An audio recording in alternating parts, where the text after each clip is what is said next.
Right now, someone is sitting in the same place they were 5 years ago, not because they lack potential, but because they refuse to push through the pain. Let me ask you something. Are you going to stay stuck, or are you going to rise up and take back your life? Life will either shape you or shatter you, but the decision is yours. Staying stuck is a choice. Pushing through is a decision backed by courage, faith, and purpose. You weren't born to be stuck.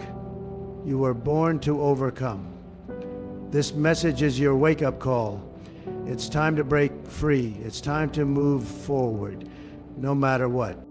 Pain is not your prison, it's your passage, and until you understand that, you'll keep mistaking what was meant to build you for something meant to break you. You'll keep circling the same mountain, stuck in the same season, because you thought pain was a sign to quit instead of a signal to grow. Pain is heaven's tool, not hell's torment. It's the fire that refines, the pressure that produces, and the weight that makes you wise.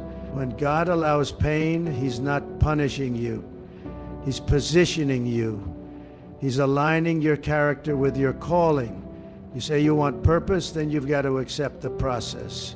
You say you want power, then you must pass through pressure. There is no promotion without pain. There is no elevation without endurance.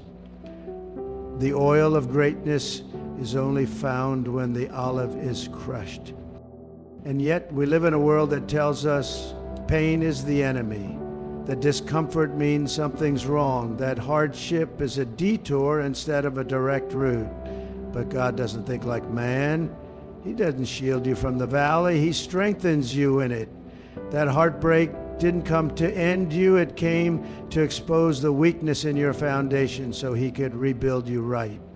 That disappointment wasn't the final chapter.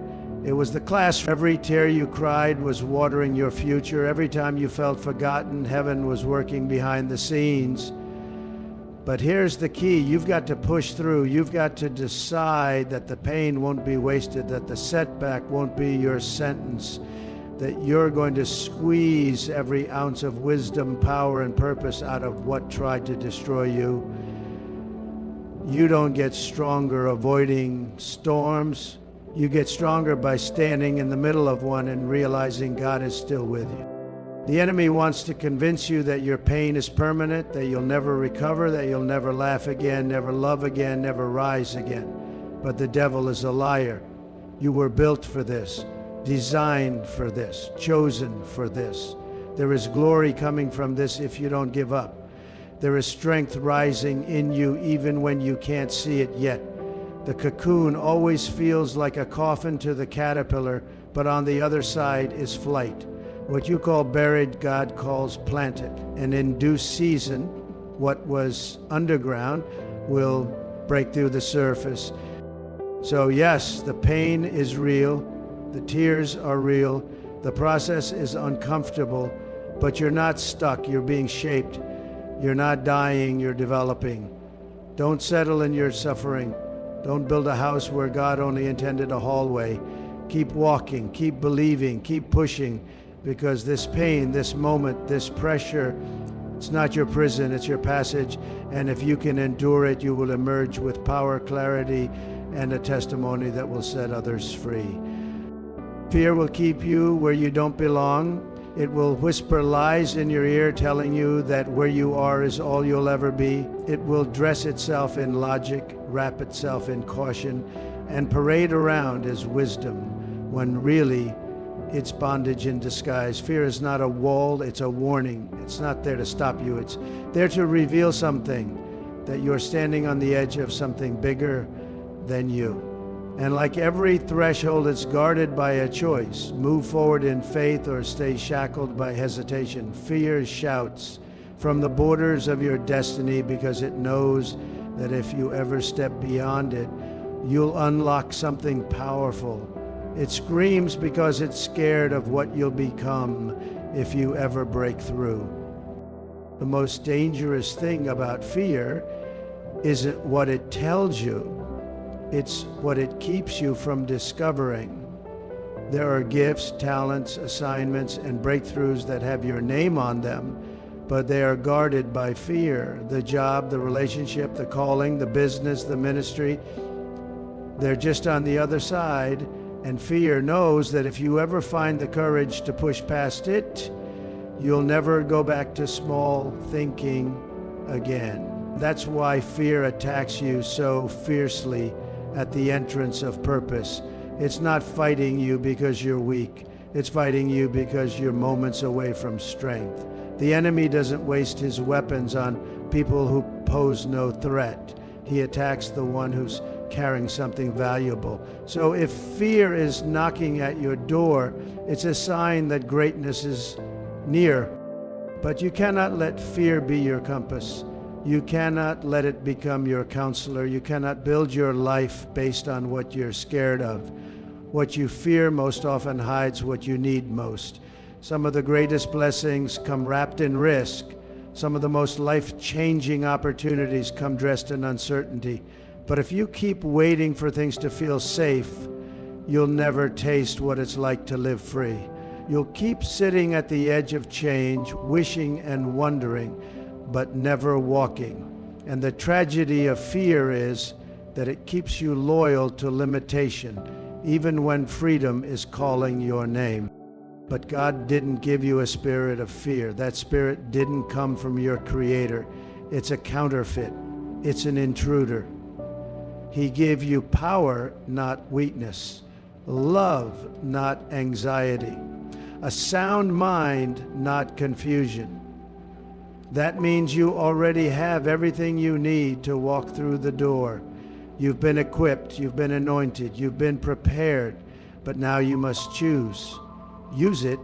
Use your power to press forward. Use your love to cast out fear. Use your sound mind to see clearly through the fog of intimidation, because once you stop waiting for fear to leave and start walking through it, you'll realize it was never a wall. It was a test, and you were born to pass it. Excuses are seductive. They sound logical, reasonable, even justified, especially when life has dealt you a difficult hand. But make no mistake, every excuse you embrace is a slow burial of your own potential. It's not just a delay, it's a denial of who you could become, what you could create, and where you could be right now if you had pushed past the urge to explain away your situation and instead decided to rise. Excuses are the language of the stuck.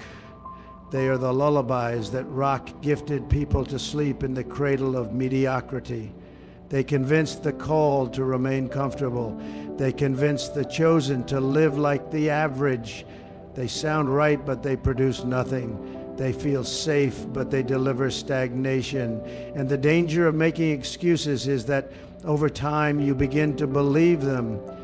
You begin to accept your cage as your ceiling. You stop striving and you start settling.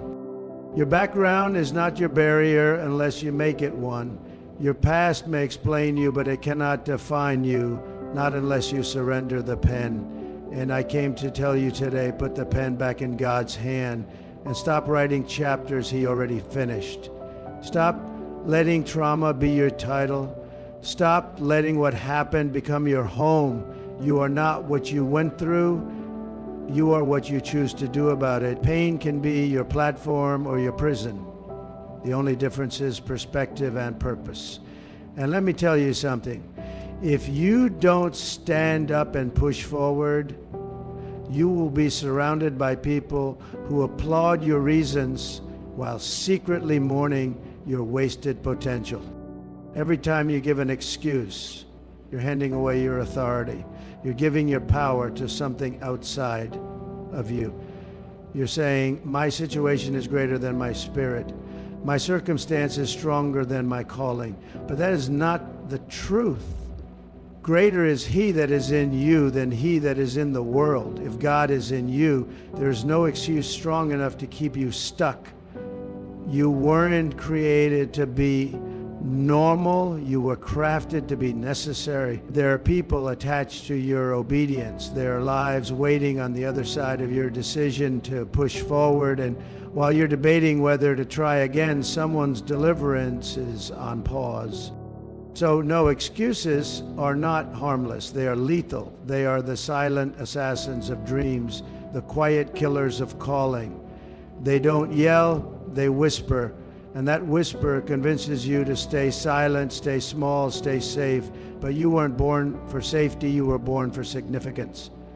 So stop explaining your pain to people who can't heal it. Stop repeating your past when your future is still unfolding. Start expanding your purpose. Start becoming who God saw when He made you. Excuses are nails in the coffin of destiny. But thank God you still have breath. And if there's breath, there's still time to rise. Faith is the fuel for forward motion.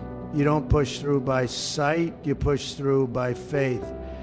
Sight will show you obstacles, but faith will reveal opportunities. Sight will highlight the storm, but faith declares there's peace in the middle of it. If you only move when you can see the whole path, you'll never move at all. Because purpose rarely comes with a full blueprint. It comes with a seed, a whisper, a nudge in the dark. Faith isn't just believing God can, it's moving like He already did. Faith is not an emotion, it's a decision to act when nothing around you looks like it will work. It's trusting that even when the doors are closed, the God who created doors can also create keys or break walls. Most people stay stuck because they're waiting for certainty before they move. But certainty is the reward of faith, not the requirement. When God told Abraham to leave his home, He didn't show him the entire map. He just said, go. When Noah built the ark, there was no rain in sight. When Peter stepped out of the boat, the storm was still raging.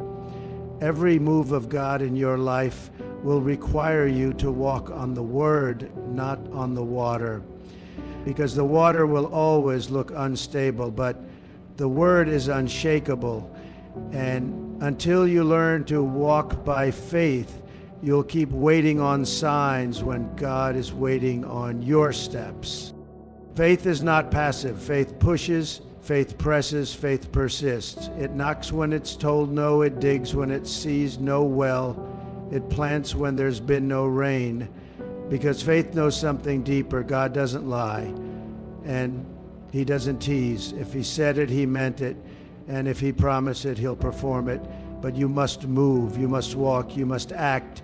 It's not enough to believe in your heart. You must match that belief with boldness, because faith without works is dead, and many people are stuck not because they lack faith in God, but because they don't put faith in motion. Sometimes you won't feel it. Sometimes the burden will be heavy and the road will be lonely, but you don't push through by feeling, you push through by fire. That fire is your faith. That flame is your conviction that what God has for you is greater than what's behind you. That's what keeps you walking when your legs are tired, keeps you praying when heaven feels silent, keeps you working when no one sees, and keeps you praising when nothing has changed yet. That's faith. Not flashy, not always loud, but unshakable, unstoppable, unyielding. So if you're in a season where everything looks impossible, good. That means you're right where faith thrives, because where man's ability ends, God's power begins. Keep walking. Keep pressing, keep believing. The door you need will open, but only to the one who refuses to stop knocking. Faith isn't a backup plan, it's the plan. And if you keep walking with God, you'll see that what was once invisible becomes undeniable. Discipline separates the stuck from the successful. Your breakthrough is not just about belief, it's about behavior. You can pray for it, fast for it, hope for it, speak in tongues over it. But if you do not shift your daily actions, you will remain circling the same mountain year after year. Too many people confuse intention with transformation. They think that just because they want to change, that means they will. But want is weak without work. Desire dies in the absence of discipline. You can't keep saying you're waiting on God when God has been waiting on you to take control of your time, your thoughts, and your habits. Heaven responds to order. Heaven responds to structure. And heaven responds to consistency. If you don't change your habits, you'll repeat your history. God can give you a fresh opportunity, but if your mindset is still molded by past patterns, you will contaminate your future with yesterday's failures. Discipline is the only tool that turns potential into performance. Potential alone is not power. You can be talented and still be tormented by delay because you refuse to develop structure around your purpose. Many people aren't lacking vision. They're lacking discipline. They've seen where they want to go, but they keep sabotaging the journey because they're still ruled by feelings instead of focus. Your destiny can't be built on the mood of the day. It has to be built on the conviction of your calling. Discipline is the bridge between desire and destiny. It is what connects what you hope for with what you're willing to work for, and that bridge must be crossed daily. You don't need to feel like it to be faithful to it.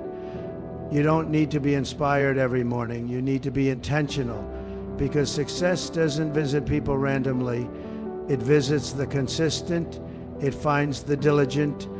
It finds the one who shows up even when nobody claps, even when nobody sees, even when it's hard, quiet, and lonely. That's where champions are made, not in moments of public glory, but in private decisions of discipline. Stop waiting for motivation. Motivation is a spark, but discipline is the fire. Motivation fades, but discipline stays. It doesn't ask how you feel. It asks, what did you say you were committed to? The great ones aren't made by emotion. They are made by decision, and that decision must be renewed every single day. No matter how talented you are, without discipline, you will always underperform your potential. You can't wish your way to greatness. You must work your way there with structure, with focus, with boundaries, and with consistency. Greatness is not a moment, it's the result of daily decisions that honor your future more than your feelings. Every time you choose discipline, you're casting a vote for your destiny. Every time you rise early, stay focused, keep going when you're tired, you are declaring, I will not be stuck. I will not be average. I will not let my purpose go to waste. Because discipline is not punishment, it is prophetic. It declares where you're going long before you get there. You've cried long enough. You've doubted long enough. You replayed the same failure over and over again long enough. It's time to decide. Push through or stay stuck. But remember this, your purpose is too precious to live paralyzed. Your destiny is too divine to die in delay. Stand up, push forward, move now, because the power to break free isn't out there, it's already in you.